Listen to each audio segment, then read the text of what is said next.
The leather burned against Maya Thompson's throat as 5 masked figures circled her in the abandoned wing of Oakwood Prep. Her knees scraped against cold concrete, hands trembling not from fear, but from the rage building inside her chest, like a furnace about to explode. The dog collar, thick brown leather with metal spikes cut into her skin with each labored breath. "That's a good girl." Ethan Crawford's voice dripped with poisonous honey through his Halloween mask. "See how much better you look on your knees, where your kind belongs." Maya's fingers found the buckle, her father's voice echoing in her mind from that hospital bed 3 years ago. "Baby girl, sometimes you gotta show teeth before they mistake kindness for weakness." She'd been kind for 2 months. She'd been patient for 2 months. She'd been their entertainment for 2 long months. The belt came off in one fluid motion. Before I tell you how Maya Thompson turned the tables on her tormentors, I need you to know something. These stories, the ones about kids finding their courage, about cycles being broken, about collars being shattered, they matter. If this story moves you, if it makes you think of someone who needs to hear it, please hit that like button. Share your thoughts in the comments. Tell me where you're watching from, because these stories travel far when we pass them along. But we're getting ahead of ourselves. Let me tell you how Maya Thompson, valedictorian candidate, chemistry prodigy, and daughter of the bravest woman in Chicago, ended up choking Oakwood Prep's golden boy with his own designer belt, while his crew filmed their own downfall. 2 months earlier, Maya had walked into advanced placement chemistry with her head high and her guard higher. 25 faces turned toward her like sunflowers tracking an eclipse. She was the eclipse, the dark spot in their pristine, pearl-white universe of privilege and pedigree. "Look what the scholarship program dragged in," Ethan Crawford whispered to his lieutenant, Marcus Chen, loud enough for the front row to hear. Marcus snickered, his father's law firm logo emblazoned on his messenger bag like a warning label untouchable. Maya chose the middle seat, 3rd row, not too eager in front, not hiding in back. Strategic, calculated. She'd been the only black face in classrooms before. She knew the script: excel quietly, endure silently, graduate quickly. 2 years, 730 days. She could survive anything for 730 days. Mr. Johnson, a thin man who looked like he'd rather be anywhere else, began writing equations on the board. His hands shook slightly, whether from age or awareness of the tension in his classroom. Maya couldn't tell. "We'll start with a review quiz," he announced, passing out papers, "just to see where everyone stands." Maya finished in 12 minutes. The questions were almost insultingly easy: basic molecular structures, simple balancing equations. She'd been doing this level of work since freshman year at her old school. Before the shooting, before her father's badge couldn't protect him from a stray bullet meant for someone else, before her mother's nursing salary meant choosing between rent and Maya's education. She flipped her paper over and waited. Ethan was still on question 3. She noticed. His pencil moved in angry little stabs at the paper. Marcus kept glancing at Tyler Morrison's paper 2 seats over. The choreography of cheating was as obvious as a neon sign. 20 minutes later, Mr. Johnson collected the papers with the enthusiasm of a man walking to his execution. He graded them at his desk while the class pretended to read Chapter 1. Maya actually read it. She'd already finished the entire textbook online, but appearing too far ahead was dangerous. Another lesson learned: excellence was acceptable. Superiority was not. "Interesting results," Mr. Johnson's voice cracked. Highest score? Maya Thompson, 98%. The room temperature dropped 10 degrees. Maya kept her eyes on her textbook, but she could feel Ethan's stare boring into the back of her skull. She'd made a mistake. She should have missed a few questions, should have played dumb, should have— What did Golden Boy get? Someone whispered. 71%. Another voice replied, Daddy's not gonna be happy. The bell rang, and Maya packed up quickly. Not running, never running, but moving with purpose. She made it halfway to her next class before a hand slammed into the locker beside her head. Think you smart? Huh? Ethan's breath smelled like expensive coffee and entitlement. Up close, she could see why half the girls at Oakwood fell over themselves for him. Square jaw, green eyes, the kind of symmetrical features that belonged on magazine covers. But Maya had seen enough pretty monsters to know that beauty and evil weren't mutually exclusive. I need to get to class, Maya said, voice steady. Another rule: never show fear. They could smell it like sharks sensing blood in water. I'm talking to you. His hand moved closer to her face. Not touching, he was too smart for that, but invading, violating the space between them. And I'm walking away. Maya ducked under his arm, but Marcus appeared on her other side, boxing her in. Ethan's trying to be friendly, Marcus said, his smile all teeth and no warmth. Where we come from, people appreciate friendliness. Where I come from, Maya met his eyes. People who corner girls in hallways get their dental work rearranged. For a moment, genuine surprise flickered across both their faces. They weren't used to pushback. The scholarship kids usually came pre-broken, grateful for the opportunity, willing to endure anything for their golden ticket. Maya wasn't broken. She was forged. There was a difference. Freshman year, Ethan recovered, leaning closer. There was this kid, Samuel something, Asian kid, like you. Marcus. Thought he was hot stuff, too. You know what happened to him? Maya did know. She'd done her research before accepting the scholarship. Samuel Park had filed a complaint about hazing, then mysteriously withdrew from school mid-year. His parents' lawsuit had been settled out of court. Sealed records, silenced voices. He learned his place, Marcus finished. Everyone does. Eventually. The warning bell rang. Students rushed past them, carefully not seeing, definitely not stopping. Maya recognized the practiced blindness. It was easier to look away than to look after. I have class, Maya repeated. So do we all. Ethan stepped back with mock courtesy. See you around. Scholarship. They left her there, heart hammering but face calm. Maya waited until they turned the corner before allowing herself one shaky breath.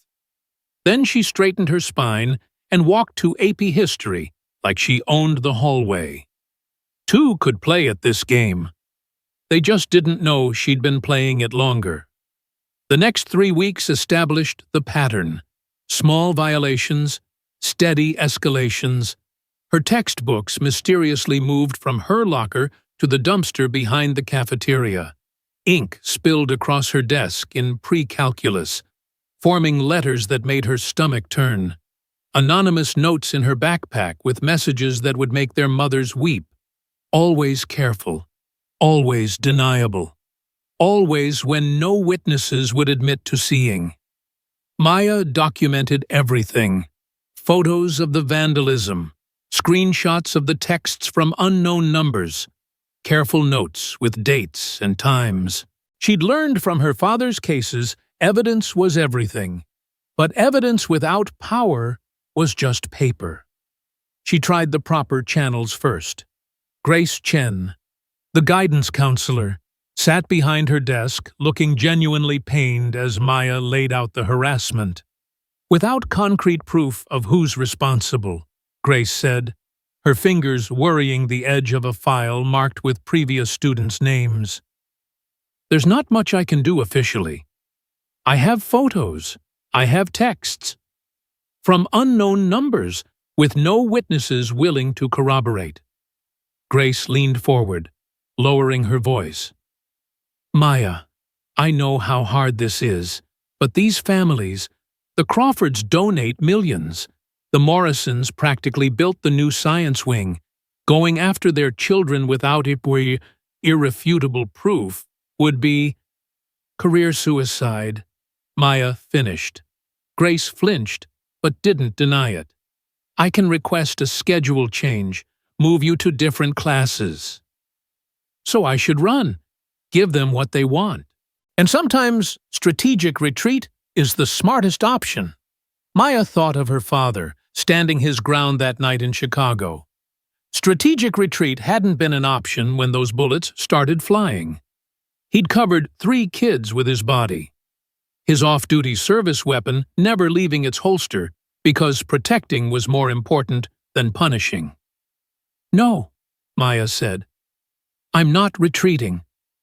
Grace's face cycled through expressions: admiration, fear, resignation.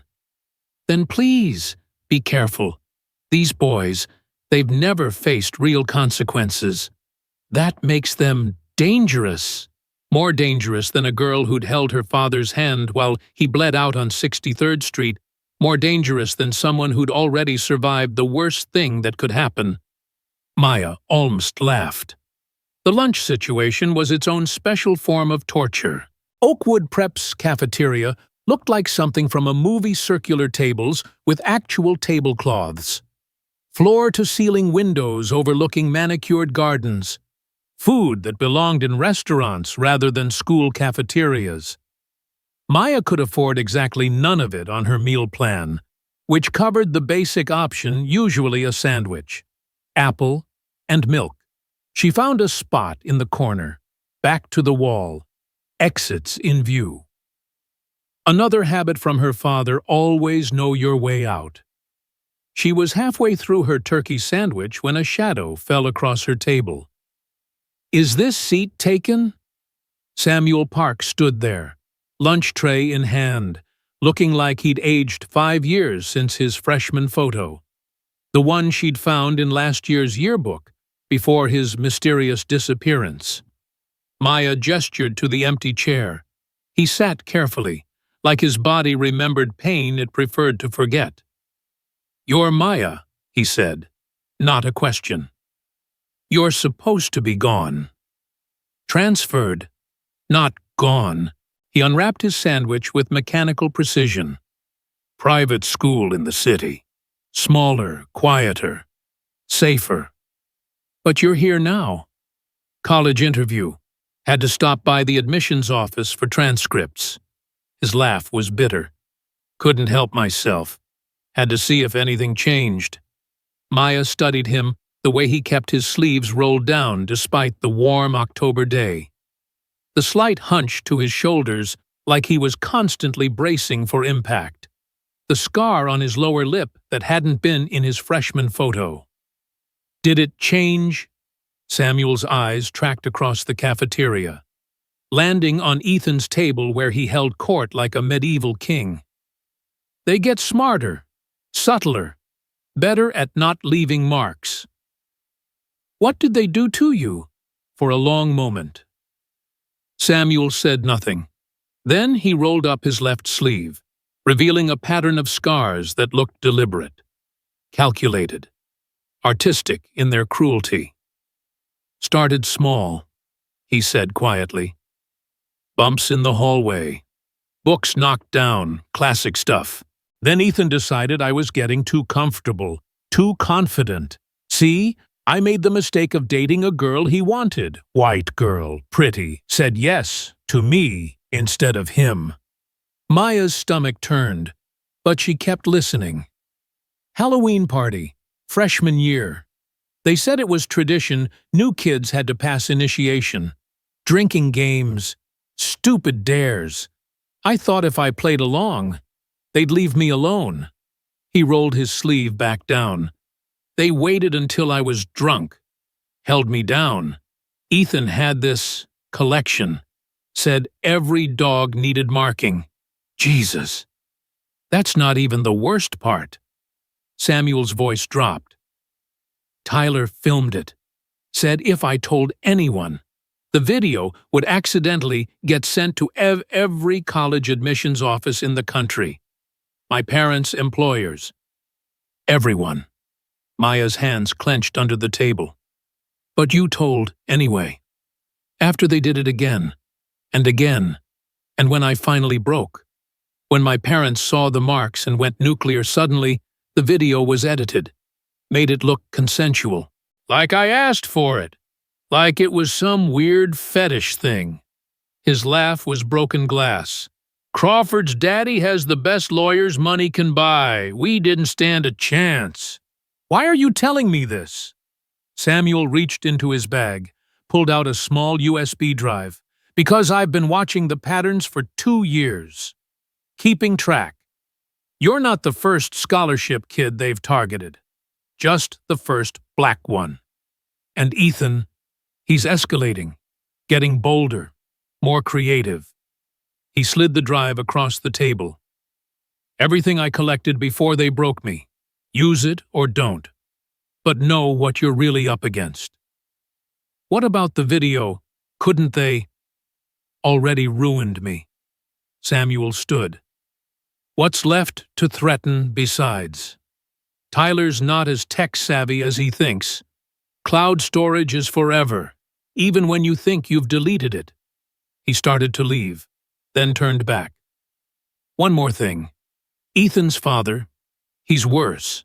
Whatever Ethan does to others, multiply it by 10. That's what goes on in the Crawford house when the doors close. Maya pocketed the USB drive. That's supposed to make me sympathetic. No, it's supposed to make you smart.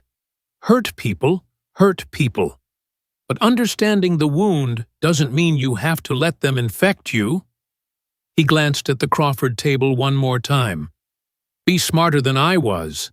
Document everything. Trust no one. And whatever you do, don't let them get you alone. The warning came too late. October 31st arrived with unseasonable warmth. The kind of Indian summer day that made everyone restless and reckless. Maya had avoided the Halloween party invitations, planning to spend the night studying in her dorm room. Safe. Quiet. Alone. The text came at 8:43 p.m. Your mom's in the hospital, car accident. Come to the main office now. Maya ran, didn't think, didn't question, just ran. Her mother drove the night shift 7 p.m. to 7 a.m. at Chicago General. The timing was right. The fear was real. She burst through the empty hallways, sneakers squeaking on polished floors, heart-hammering prayers she hadn't said since her father's funeral. The main office was dark. That should have been her first warning. But panic had overridden logic. Fear had murdered caution. She fumbled for the light switch, calling out, "Hello, is anyone?" The door slammed shut behind her. They emerged from the shadows like nightmare figures, 5 shapes in Halloween masks. Not cheap plastic, but elaborate latex creations that turned them into monsters. A werewolf, a demon, a skull, a zombie, and leading them, a massive, rotting jack-o'-lantern head that did nothing to disguise Ethan Crawford's swagger. Surprise! His muffled voice sing-songed. Guess your mama's just fine, but you won't be. Maya's hand went to her pocket, to her phone. But Tyler, recognizable by his height, even behind the zombie mask, held up her device. Left it in your room when you ran out? Sloppy? Scholarship. Very sloppy. The circle tightened. Maya's mind calculated angles, distances, options. 5 against 1. Closed space. No witnesses. No help coming. What do you want? Her voice came out steadier than she felt. What we always wanted. Ethan pulled something from behind his back. Obedience. The collar caught the fluorescent light, thick brown leather, the kind used for large dogs, aggressive dogs. The metal spikes glinted like teeth. You're insane. Maya backed against the door, found it locked from outside. No, Marcus's voice from behind the demon mask. We're traditional. See, every dog needs training, and you've been a very bad girl. Halloween tradition, Tyler added, already filming with a handheld camera. Initiation night, usually. We wait until second semester. But you've been so difficult. Samuel told you, didn't he? Ethan stepped closer. Bet he showed you his little scars, made you feel all special, thinking you knew what was coming. Here's what Samuel didn't tell you. The werewolf mask tilted. He liked it. By the end, he was begging for it. The human mind's funny that way hurts someone long enough, and they start thinking they deserve it. You're sick. We're realistic. Ethan held up the collar. You can put this on yourself, nice and easy. Or we can put it on you. Your choice. Maya's father had taught her about choices, real ones and false ones, the illusion of control that predators offered their prey. Choose your battles, he'd said, but when the battle chooses you, don't hold back. Go to hell, Maya said clearly. Wrong answer. They rushed her simultaneously, coordinated like they'd done this before. Maya got one good hit in her elbow, connecting with somebody's solar plexus, earning a satisfying wheeze. But 5 sets of hands were too many, and soon they had her arms pinned, her legs immobilized. On your knees, Ethan commanded. Never. A knee to the back of her legs, it had dropped her down. The concrete bit through her jeans, sending shoots of pain up her thighs, hands tangled in her hair, forcing her head back. See? Ethan knelt to her level, jack-o'-lantern face grotesque up close. This is what you people never understand. There's a natural order. We're on top. You're on bottom. Fighting it just makes it worse. The collar touched her throat. Everything in Maya went still. Not the stillness of defeat, but the coiled quiet before a storm breaks. She could smell the leather, feel the cold metal against her pulse point, could hear Tyler's excited breathing behind his camera, the other's nervous laughter, could remember her father saying, when they think they've won, that's when they're weakest. That's it, Ethan cooed as the collar circled her neck. Good girl, see how much easier. Maya moved. Part 2, breaking the collar. Maya's skull connected with Ethan's stomach like a battering ram. The pumpkin mask cracked against the floor as he doubled over. Gasping, her hands suddenly free as his grip loosened, found the collar still dangling from his fingers. In one fluid motion born from 3 years of self-defense classes her mother insisted on after Chicago, she wrapped the leather around his throat. How does it feel? Maya's voice was deadly calm as she pulled tight. Not enough to truly choke, but enough to make him understand. How does it feel to be collared like an animal? Marcus lunged at her, but Maya had already shifted, using Ethan as a shield.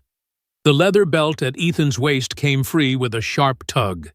She swung it like a whip, the metal buckle catching Marcus across the face. His demon mask split, revealing his shocked expression and a rapidly swelling cheek. You crazy? Tyler started forward, camera still rolling. Keep filming, Maya commanded, surprising everyone, including herself. Get every second. Evidence works both ways. The werewolf and skull masks hesitated. Without Ethan's leadership, Their pack mentality wavered. Maya kept the belt moving in controlled arcs, creating space, establishing dominance. Every lesson her father had taught her about crowd control came flooding back. "She's just one girl," Skullmask said, but his voice cracked with uncertainty. "One girl who's done playing victim." Maya's grip on Ethan's collar tightened as he clawed at her hands. "You wanted to see an animal congratulations. You created one." Ethan's face was turning red under the shattered pumpkin mask. His eyes, those pretty green eyes that had fooled so many, now showed real fear. Maya saw it and felt nothing. No satisfaction, no guilt, just cold clarity. "Please," he wheezed. That word, that single word from someone who'd never had to beg for anything. Maya loosened her grip slightly. Let him suck in air. "Tyler," she said without looking away from Ethan, "bring me that camera." "Hell no." Maya yanked the collar. Ethan made a sound like a dying cat. "Tyler, camera. Now." The zombie mask tilted toward his friend, then back to Maya. Slowly, he approached, holding the camera like a peace offering. Maya released Ethan with one hand, grabbed the device. "Unlock it," she ordered Tyler. "Show me what else is on here." "I can't." The belt cracked against the desk. Everyone jumped. "Wrong answer." Tyler's shaking fingers worked the screen. Maya saw folders, dozens of them. Names she recognized, dates going back 3 years. Her stomach turned, but her face stayed stone. "Samuel wasn't lying," she said quietly. "You've been doing this for years." "It's just fun," Werewolf Mask protested weakly. "Nobody got really hurt." Define really hurt. Maya's voice could have frozen fire. "The girl who transferred after you spread those photos. The freshman who tried to kill himself last spring. Samuel with scars that spell out degrading words. Which part was fun?" She turned the camera to face them, still recording. "Take off the masks, all of you. Let's see how brave you are with your faces showing." "You can't make us," Marcus started. Maya tightened the collar around Ethan until he made choking sounds. "Can't I?" One by one. The masks came off. Marcus Chen with his swelling face and silver spoon sneer. Tyler Morrison, tall and lanky with nervous eyes. Jake Sullivan, she recognized him as the coach's son, built like his father, but with none of the confidence now. And Alex Hart, surprisingly, the quiet kid from her calculus class who she'd thought was different. "Alex," the betrayal stung more than it should have. "You too." He couldn't meet her eyes. They said I had to be part of what this?" Maya gestured at the scene. "5 boys attacking 1 girl, real brotherhood you got there." "Let Ethan go," Marcus tried to sound authoritative. "You've made your point." "Have I?" Maya laughed, harsh and bitter. "Because from where I'm kneeling where you put me, I don't think the point's quite clear yet." She stood slowly, maintaining her grip on Ethan, forcing him to stay on his knees. The reversal wasn't lost on anyone. "Here's what's going to happen," Maya announced. "This video, all those files, they're going to the police, the real police, not your daddy's golf buddies. FBI handles cybercrimes. Did you know that? Especially when minors are involved." "You can't. Our parents," Jake stammered. "Your parents failed you." Maya's voice cut through his protest. "Just like the school failed every kid you've hurt. But failure stops tonight." Ethan suddenly twisted, trying to break free. Maya let him. stepping back as he scrambled to his feet, ripping off the collar. His face was purple with rage and oxygen deprivation. "You're done!" he snarled. "My father will destroy you. Your scholarship, your future, your ghetto trash mother." The belt moved like lightning. The buckle caught him across the mouth, splitting his lip. Blood spotted his perfect teeth. "Say one more word about my mother," Maya said quietly. "And what happens next will make your daddy's beatings look like love taps." Ethan's hand went to his mouth, came away bloody. For a moment, his mask slipped completely. Not the pumpkin one, the one he wore every day. The golden boy, the untouchable prince. For just a second, Maya saw him clearly, a scared, angry child who'd learned violence as a first language and never been taught any other way to speak. "My dad's gonna kill me," he whispered. And it wasn't a threat. It was terror. "Then maybe," Maya said, "it's time you stopped becoming him." The door burst open. Grace Chen stood there with campus security, her phone in hand, face flushed from running. Behind her, Coach Sullivan loomed, his expression cycling between shock and shame as he took in the scene. "Nobody move," the security guard ordered, hand on his radio. Maya set down the belt, raised her hands slowly. "It's all on camera," she said. "Everything they did. Everything they've been doing." "She attacked us," Tyler protested, "after you lured her here under false pretenses and assaulted her." Grace's voice was steel. "I heard enough through the door before security arrived." "You called them?" Maya asked. "Samuel Park called me," Grace admitted. "Said you might need help tonight. Said they always pick Halloween." Her eyes swept over the boys. "I've been documenting incidents for 2 years, building a case, waiting for someone brave enough to stand up."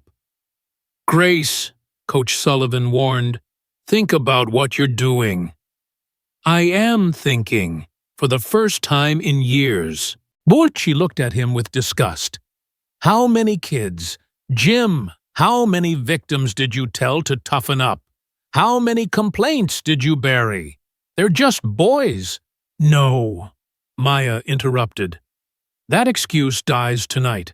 They're old enough to know torture is wrong, old enough to face consequences." The security guard had called for backup. Real police, not campus security.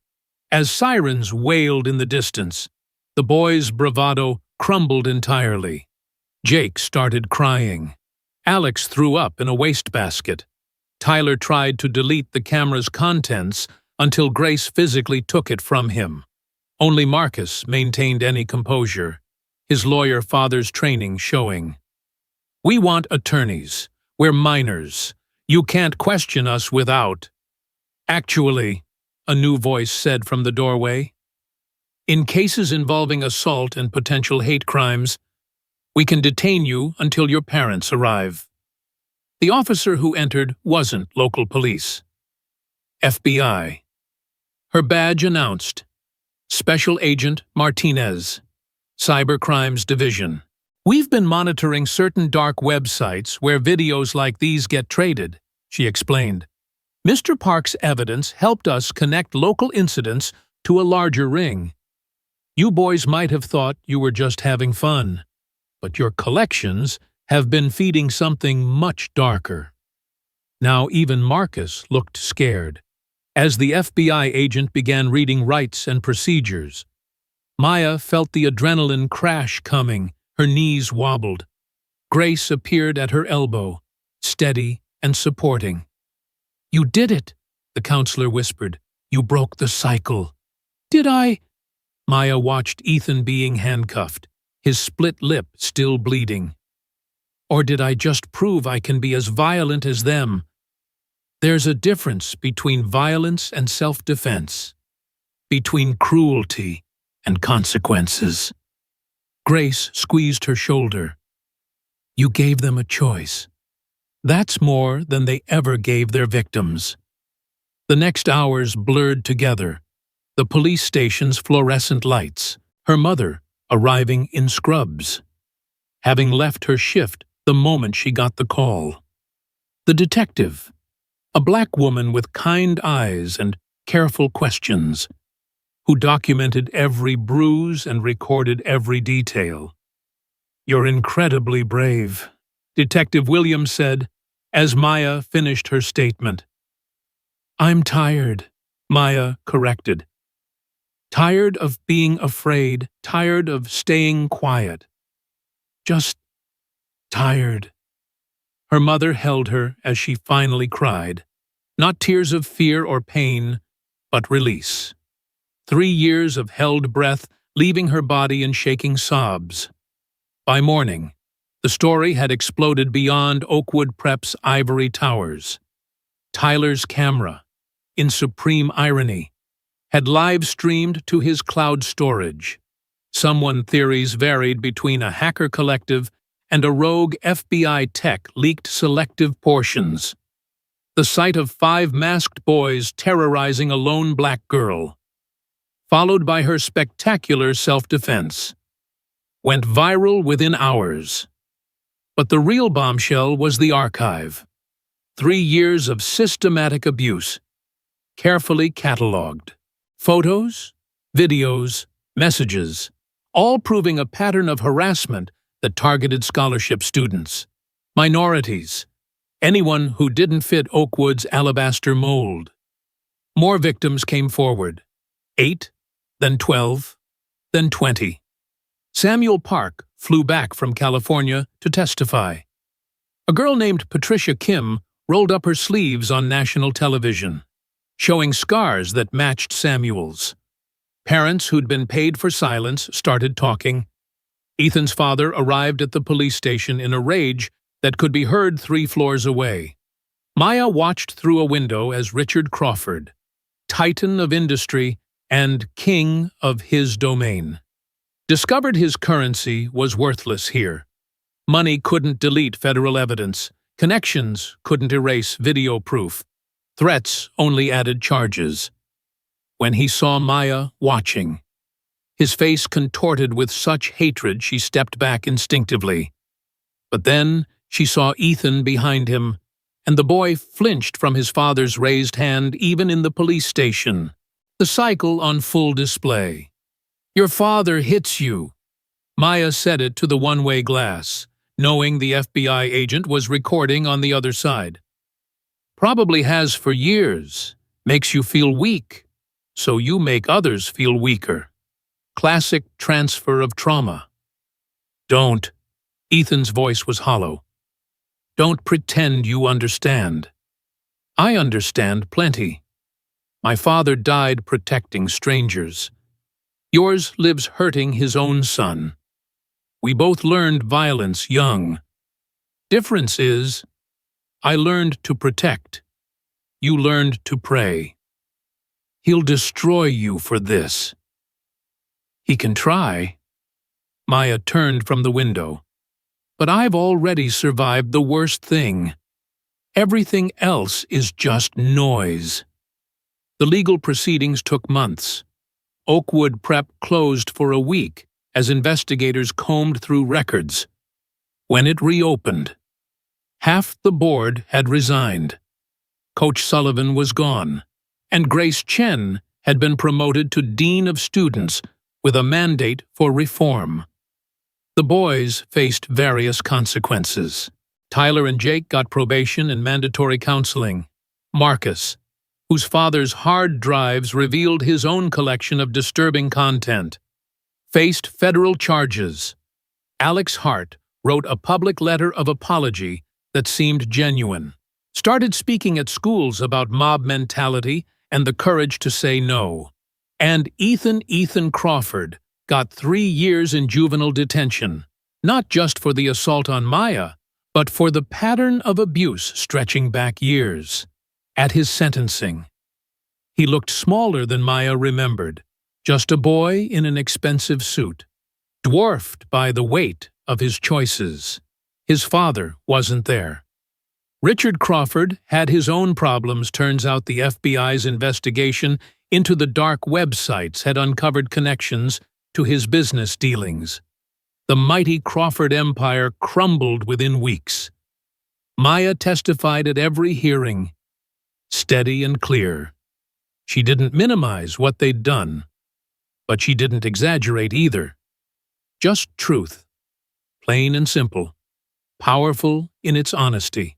They tried to collar me, she said at Ethan's sentencing, because they'd been collared first, by expectations, by toxic masculinity, by a culture that confuses dominance with strength.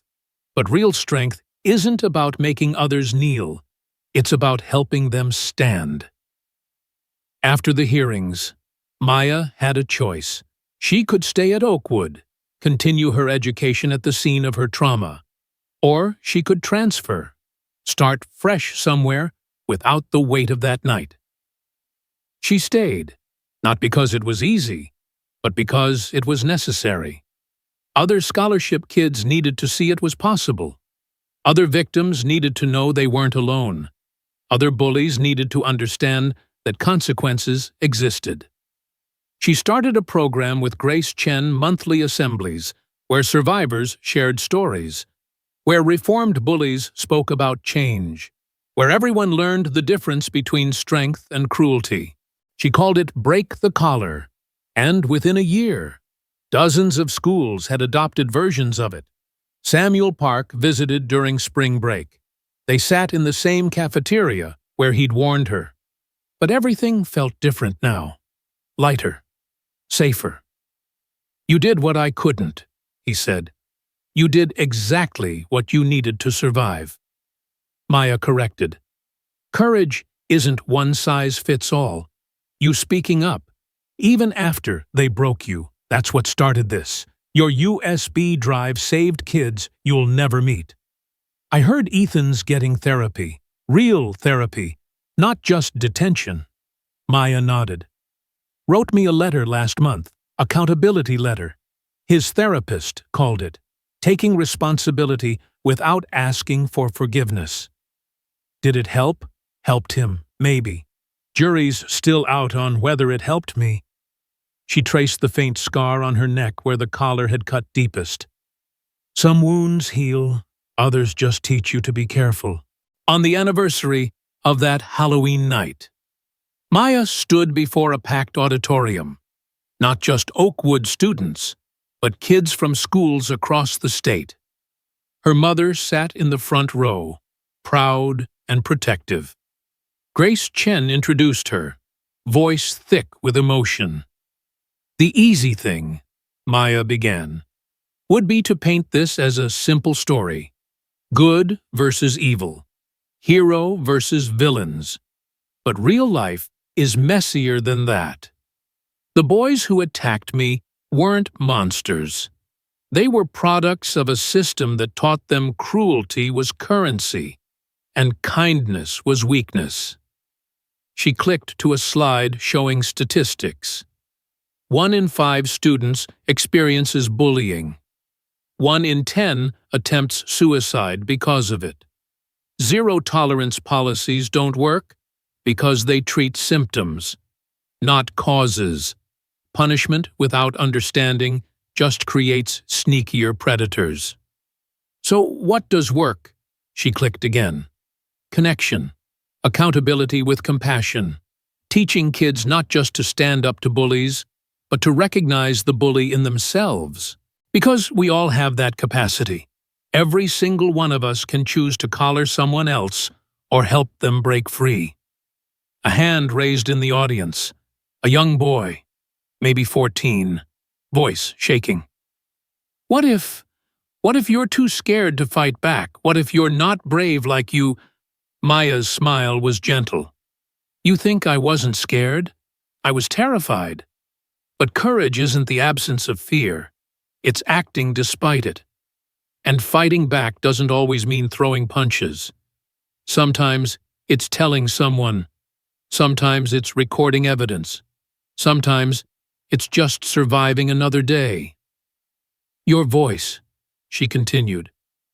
However it sounds, however it shakes, is valid. Your story matters, and you don't have to face it alone. After the assembly, the boy approached her. Up close, she could see the familiar signs: hunched shoulders, darting eyes, the invisible weight of daily torment. "They make me eat lunch in the bathroom," he whispered. "Say I smell. Say I'm gross. I haven't told anyone." "You just did," Maya said gently. "That's the first step. What's your name?" "David." "David, you're brave. Braver than you know. Let's talk to Miss Chen together. Okay, she's really good at making things better." As she watched Grace lead David to her office, Maya felt the weight of responsibility. Breaking her own collar had been one thing. Helping others break theirs was a lifetime commitment. Her phone buzzed. A message from an unknown number. For a moment, the old fear spiked. Then she read it. "Miss Thompson, I'm a sophomore at Lincoln High. Your assembly last month saved my life. I had a plan, but you said surviving another day was courage too. So I survived. Then another day, then a week. Thank you for showing me that collars can be broken, that cycles can end, that people like me matter too." Maya wiped her eyes, typed back, "You matter. You've always mattered. Keep surviving, keep fighting. And remember, your story isn't over. It's just beginning." As the sun set over Oakwood Prep, Maya Thompson walked the halls that had once been her hunting ground, where masked boys had tried to break her, where she'd discovered that sometimes the only way to break a collar is to show others what freedom looks like. She thought of Ethan in his therapy sessions, learning to speak without violence, of Samuel, studying law to help victims navigate systems that failed them, of all the Davids out there, eating lunch in bathrooms, waiting for someone to see them. The work wasn't finished. It never would be. But every broken collar made the next one easier to break. Every voice raised made silence harder to enforce. Every hand extended pulled someone else from their knees. Maya touched the scar on her neck one more time. Not a mark of shame, but a reminder. They'd tried to collar her, to reduce her to an animal, to make her feel less than human. Instead, they'd awakened something more than human, the unbreakable spirit of someone who refuses to let others kneel. The collar was gone. But the strength it had revealed, that was forever. As she headed home to her mother, to their small apartment filled with love and pictures of her father, Maya smiled.